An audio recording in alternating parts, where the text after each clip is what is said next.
মাসের প্রথম সোমবার কেটে গেছে, আমরা সবাই জানি। তো দ্বিতীয় সোমবারে ঠাকুরের জন্য অলরেডি, হ্যাঁ অবশ্যই তুমি থাকবে। তো আমি ফুল তুলে নিয়েছি ঠাকুরের জন্য। দেখো আমাদের বাড়িতে এই যে আকন্দ ফুল গাছ আছে। তো এই যে আমি এখন বাবার জন্য সেই আকন্দ ফুলগুলো তুলবো। নিজের বাড়ির গাছের আকন্দ ফুল দেওয়ার একটা আলাদাই মজা, সত্যি কথা। মানে আমরা কিনে আনি, আমি মালা কিনেও এনেছি, কিন্তু তাও আমি এখন এই গাছ থেকে মানে যে ফুলগুলো হয়েছে সেগুলো আমি বাবাকে দেব। আমি স্নান করে চলে এসেছি, আমার চুল এখনও ভেজা, সেই জন্য আমি এরকমভাবেই আছি। তো আমি এখন বাবার জন্য এই ফুলগুলো তুলে নেব। তো সাথে থাকো, দেখতে থাকো।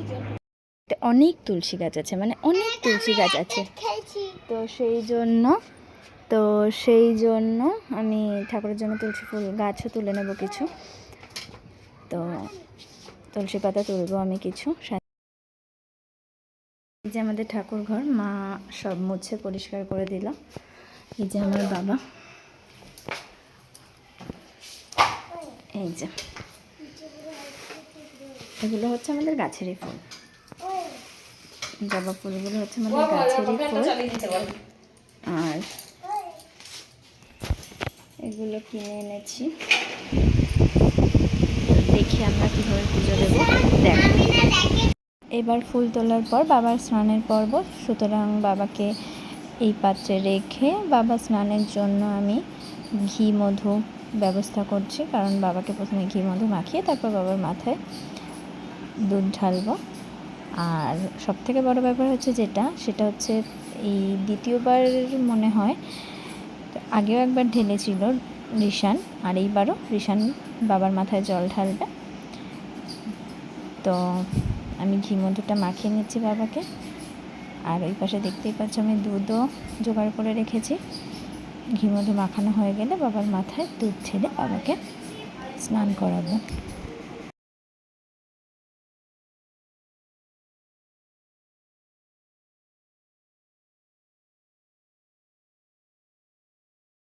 যেহেতু রিশান আমাদের খুদের সদস্য, তাই রিশানই প্রথম বাবার মাথায় দুধ ঢেলে দিল বাবাকে স্নান করিয়ে। তারপরে আমি করব, তারপরে মা করবে। তো ও খুব খুশি, মানে এখনও বুঝতে শিখেছে। আর যখনও আরও একবার আগে ঢেলেছিল তখনও বুঝতে পারেনি যে ভোলে বাবাকে স্নান করানোর ব্যাপারটা। ওর খুব আগ্রহ ছিল যে আমি বাবাকে স্নান করাবো। তো স্নান করানো হয়ে যাওয়ার পর আমি আবার ওকে বললাম একটু প্রণাম করে নাও। তারপর রাখো, নিচে রাখো। এরপর আমি বাবার মাথায় জল ঢেলে বাবাকে স্নান করিয়ে দিলাম। আর তারপরে মা জল ঢালবে।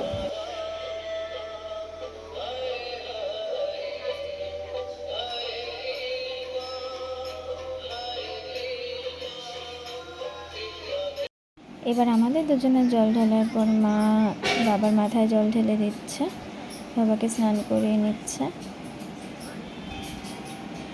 কারণ শ্রাবণ মাসটা বাবার মাস, তো সবাই চেষ্টা করে বাবার মাথায় জল ঢেলে বাবাকে শান্ত করার, মানে বাবার যাতে আশীর্বাদ পায় সেই জন্য। তো আমরাও একটু চেষ্টা করলাম।